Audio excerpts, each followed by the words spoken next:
Welcome everyone. Let's start with Calcarea carb today. Calcarea carb is a great antisoric and antipsychotic remedy. It is made up from the white middle layer of oyster shell and its formula is calcium carbonate, that is carbonate of lime. What Mrs. Taylor remarks about Calcarea, जो हमें Calcarea का पूरा theme समझा देता है, that is with the chalky complexion goes fatness without fitness, sweating without heat, bones without strength, tissue of plus quantity and minus quality, mere flabby, bulky and weakness and weariness. इसमें calcarea का सारा theme आ जाता है. Calcarea का patient जो है वो बहुत चिली होता है, फैट एंड फ्लैबी होता है. इसी के अकॉर्डिंगली आज हम निमोनिक्स के साथ इसको समझेंगे. Let's start. कैल्केरिया का आपको हम याद कर सकते हैं the fat, fair, flabby and sour sweating smell. Let's start with C. C stands for chilly and clammy. That means always cold. बहुत चिली पेशेंट होता है, उसको समर्स में भी ठंड लगती है, इवन वो लेयर्स की लेयर्स पहनता है. Then profuse sweat on scarf, head, neck, chest and feet. उसको इतना स्वेटिंग होता है कि उसके हेड से उसका पिलो भी है वो वेट हो जाता है. Then A for anxious and afraid. उसको बहुत सारे डर होते हैं, like fear of dark, disease, poverty, insanity. वो डर में ही जीता है. इवन जब उसका ट्विलाइट एक टाइम आता है, जो शाम के अंधेरे का टाइम होता है, उस टाइम उसको बहुत डर लगता है. Afraid of being alone yet avoids crowds. उसको डर लगता है बट स्टिल वो भीड़ को अवॉइड करता है. देन बात करते हैं इसकी एवर्जन्स की. इसको मिल्क एंड मीट से बहुत एवर्जन होता है, बिल्कुल भी उसको पसंद नहीं करता है. देन आया L. L is for lazy and late, यानी उसके जितने माइलस्टोन्स हैं वो डिलेड रहेंगे. He has delayed milestones, teething, walking, talking. Aversion to physical और मेंटल एफर्ट. वो किसी भी तरह का कोई मेहनत नहीं करना चाहता. प्रोकास्टिनेट्स, चीज़ों को टालता है, बहुत जल्दी थकता है. इवन वो अगर सीढ़ियाँ भी चढ़ लेगा अगर, तो उसको थकावट हो जाएगी, even in child and adult too. Then again C stands for craves chalks and eggs. There is strong desire for eggs, sweet and indigestible things, and that makes it very wonderful medicine for pica or geophagia. There is again aversion to meat, milk and fats.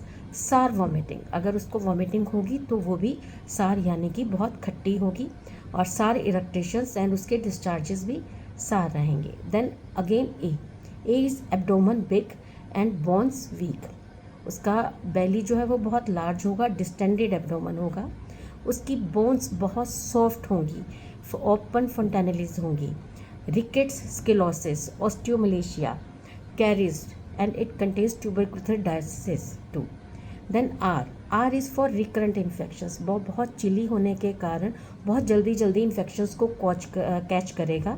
उसको chronic colds and कफ रहेगा. जब भी ऐसा patient आपके पास आएगा तो उसके जो अटेंडीज़ होंगे या वो होगा तो बताएगा कि बहुत जल्दी मुझे कोल्ड, कफ, टॉन्सिलाइटिस, ईयर्स या स्किन की डिजीज़ हो जाती हैं.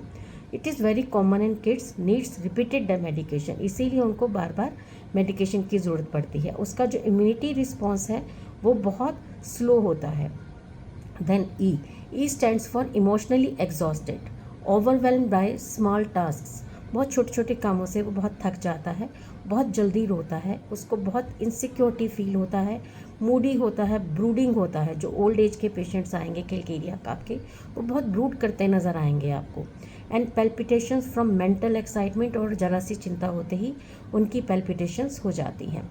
Then again A averse to activity. वो किसी भी टाइप की कोई एक्टिविटी नहीं करना चाहते, बहुत लेज़ी होते हैं. वो चलना तक अवॉइड करते हैं और बहुत जल्दी थक जाते हैं, चाहे वो फिज़िकली कोई काम हो या उनको मेंटली कोई काम बोला जाए.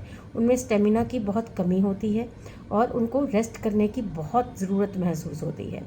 Then again C is for constipated and cold अपसेस.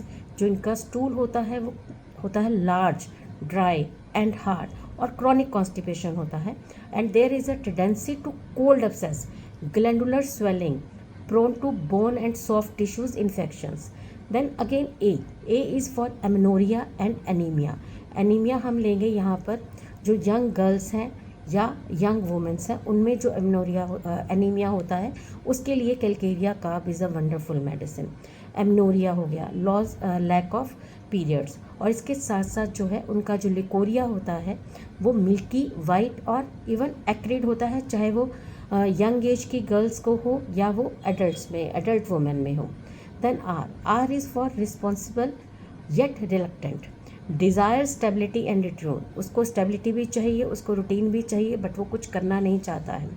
Shies away from responsibility, भागता है रिस्पॉन्सिबिलिटी में, उसका जो कॉन्फिडेंस है वो बहुत कम होता है। Easily discouraged when facing stress, जब कभी उसका स्ट्रेस से सामना होता है तो वो पीछे हट जाता है। Then B is for brain fog and brooding, forgetful, बहुत भुलक्कड़ होता है।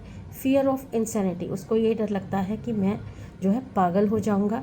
ड्रेड ऑफ मिसफॉर्चून, यानी कि उसके साथ कुछ होने वाला है।